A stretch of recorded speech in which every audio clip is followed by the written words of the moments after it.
Hello everyone, welcome back to K Guru channel bye निर्मल गुप्ता। प्यारे बच्चों, आज हम शिक्षा निदेशालय द्वारा आई हुई 8th क्लास की विज्ञान की कार्यपत्रक नंबर 16 सॉल्व करेंगे।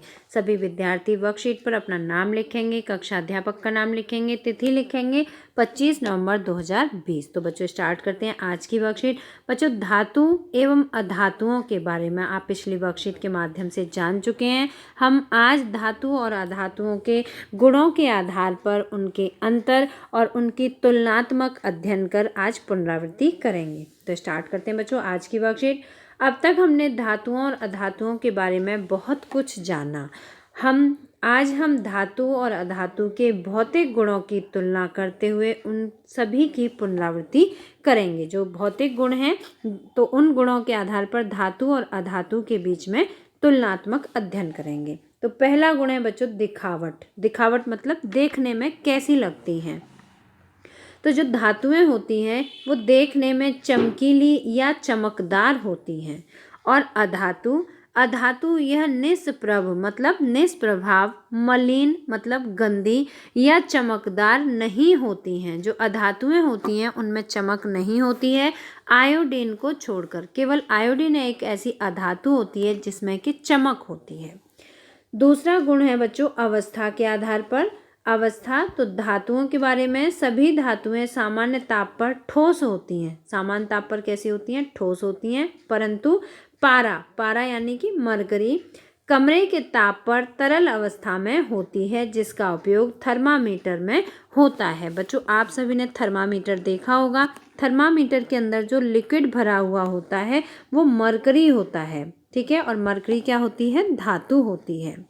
तो ये जो मरकरी होती है ये कमरे के तापमान पर भी तरल अवस्था में पाई जाती है। और इसके अलावा जो अन्य धातुएं होती हैं वो सभी ठोस अवस्था में होती हैं। अधातुएं ठोस, द्रव और गैस तीनों अवस्थाओं में पाई जाती हैं। बच्चों, आप सभी जानते हैं 3 अवस्थाएं होती हैं, ठोस अवस्था, द्रव अवस्था और तीसरी होती है गैसीय अवस्था। तो जो सभी अधातुएं होती हैं वो सभी ठोस, द्रव और गैस तीनों अवस्थाओं में पाई जाती हैं। नंबर 3 है भौतिक गुण कठोरता। कठोरता के आधार पर सोडियम और पोटेशियम और लेड को छोड़कर, मतलब सोडियम, पोटेशियम और लेड को छोड़कर अधिकांश धातुएं कठोर होती हैं। इसका मतलब क्या है कि जो सोडियम धातु है और पोटेशियम धातु और लेड धातु ये तीनों धातुएं कठोर नहीं होती हैं। और बच्चों, सोडियम और पोटेशियम इस प्रकार की धातुएं होती हैं कि इन्हें चाकू से भी आसानी से काटा जा सकता है, तो ये कठोर नहीं होती हैं। अधातुओं में कठोरता के आधार पर यह सामान्यतः नरम या भंगुर होती हैं। नरम होती हैं, कोमल होती हैं और भंगुर का मतलब होता है जल्दी टूट जाने वाली होती हैं। आघात वर्धनीयता भौतिक गुण है। तो धातुएं आघात वर्धनीय होती हैं। बच्चों, आघात वर्धनीय का मतलब होता है कि यदि उन्हें पीटा जाए, जैसे कि यहाँ पर ये देखिए ये धातु है, इसको इस हथौड़े के माध्यम से अगर पीटा जाए तो पीटने के बाद ये इस सीट के समान पतली हो जाएगी। तो पीटकर सीट में परिवर्तित किया जा सकता है। इसी गुण को आघात वर्धनीयता का गुण कहते हैं। तो जो धातुएं होती हैं उनमें आघात वर्धनीयता का गुण होता है।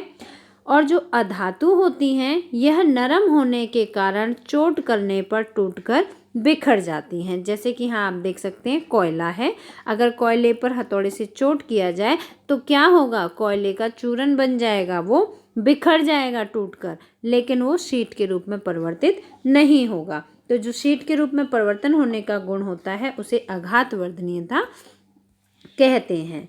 नेक्स्ट गुण है तन्यता। तन्यता मतलब होता है तनाव, खींचकर तारों में परिवर्तित कर देना। तन्यता का मतलब होता है खींचकर तारों में परिवर्तित कर देना। सामान्यतः सभी धातुएं तन्य होती हैं। बच्चों, आपने तार देखे होंगे, सभी धातुओं के तार होते हैं। जैसे कि लोहा है, तांबा है ना। तो जैसे कॉपर है, ये कॉपर धातु है, इसको खींचकर इसके तार बनाया गया है। तो ये क्या हुआ? ये तन्यता का गुण हुआ। नेक्स्ट है ये तन्यता का गुण नहीं दर्शाती, मतलब जो अधातु होती हैं उनमें तन्यता का गुण नहीं होता है। नेक्स्ट गुण है चालकता। तो जो चालकता भौतिकता का गुण है। तो जो धातुएं होती हैं ऊष्मा और विद्युत की सुचालक होती हैं। किस किस की? ऊष्मा और विद्युत की सुचालक होती हैं। जैसे मान लीजिए लोहा है, लोहा विद्युत का सुचालक होता है। लोहा है, कॉपर है, एल्युमिनियम है, ये विद्युत के सुचालक होती हैं। ये सभी धातु हैं। और अधातुओं में ऊष्मा और विद्युत की कुचालक होती हैं। अधातुएं कैसी होती हैं? ऊष्मा और विद्युत की कुचालक होती हैं। नेक्स्ट ध्वनिक। ध्वनिक मतलब ध्वनि उत्पन्न होना।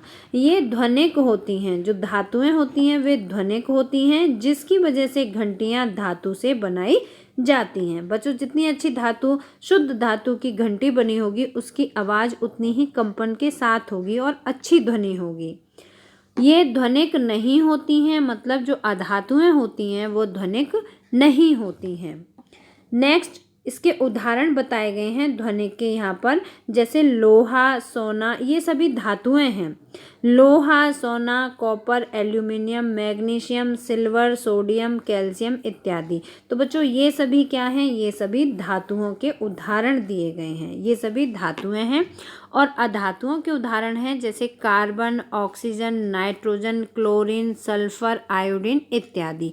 तो ये सभी अधातुएं हैं। तो बच्चों मुझे उम्मीद है कि आपको आज की वर्कशीट अच्छी तरह समझ में आ गई होगी।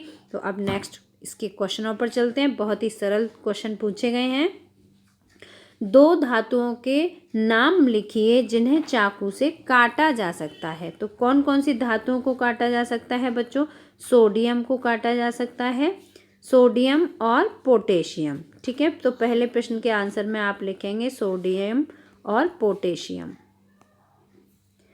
दूसरा प्रश्न है मंदिरों की घंटियां धातु की क्यों बनाई जाती हैं? तो इसका आंसर यहाँ से लिखेंगे क्योंकि ये ध्वनिक होती हैं। ठीक है, यहाँ पर आप लिखेंगे धातुएं, ये की जगह आप लिखेंगे धातुएं। धातुएं ध्वनिक होती हैं जिसकी वजह से घंटियां धातु से बनाई जाती हैं। ये है आपका आंसर नंबर 2। सबसे आगे लिखेंगे आप धातुएं। धातुएं ध्वनिक होती हैं जिसकी वजह से घंटियां धातु से बनाई जाती हैं। दूसरे प्रश्न का उत्तर हुआ। प्रश्न नंबर 3 है अपने आसपास उपस्थित किन्हीं 4 धातुओं और अधातुओं के नाम लिखिए। तो बच्चों आंसर नंबर 3 आप यहाँ से लिखेंगे। यहाँ पर देखिए धातुओं के नाम दिए गए हैं लोहा, सोना, कॉपर, एल्यूमिनियम। ये 4 धातुएं हुई। और कार्बन, ऑक्सीजन, नाइट्रोजन तथा क्लोरीन ये अधातुओं के 4 उदाहरण हुए। ये सभी धातुएं हैं जैसे लोहा, सोना, copper, aluminium, magnesium, silver, sodium, calcium. इनमें से कोई से आप 4 लिख सकते हैं। ठीक है, और ये सभी क्या हैं? ये अधातु हैं, तो इनमें से भी आप कोई 4 लिख सकती हैं। तो इसमें क्योंकि 4 पूछा गया है तो धातु और अधातुओं के 4 उदाहरण आप वर्कशीट से ही लिखेंगे। प्रश्न नंबर 4 है धातुओं एवं अधातुओं में अंतर स्पष्ट कीजिए। तो बच्चों आपने वर्कशीट में पढ़ा धातु और अधातुओं में अंतर, ये सभी अंतर हैं। ठीक है, आप कोई से भी पॉइंट्स लिख सकते हैं या सभी पॉइंट भी लिख सकते हैं। जैसे दिखावट के आधार पर ये चमकीली और चमकदार होती हैं। अधातु जो होती हैं ये चमकदार नहीं होती हैं। अवस्था के आधार पर सभी धातुएं सामान्य ताप पर ठोस होती हैं और परंतु कमरे के ताप पर तरल अवस्था में होता है। कौन सी धातु? पारा या मरकरी। और अधातुएं जो होती हैं वो ठोस, द्रव और गैस तीनों अवस्था में होती हैं। तो आप इनमें से कोई से भी कारण जो तुलनात्मक अध्ययन अभी हमने किया है तो कोई से भी गुण लिख सकते हैं। ठीक है, आपकी वर्कशीट में अंतर दिए गए जैसे ये अंतर है, ये सुचालक होती हैं, ये कुचालक होती हैं। धातुएं ध्वनिक होती हैं, अधातुएं ध्वनिक नहीं होती हैं। ठीक है, तो ये सभी अंतर हैं।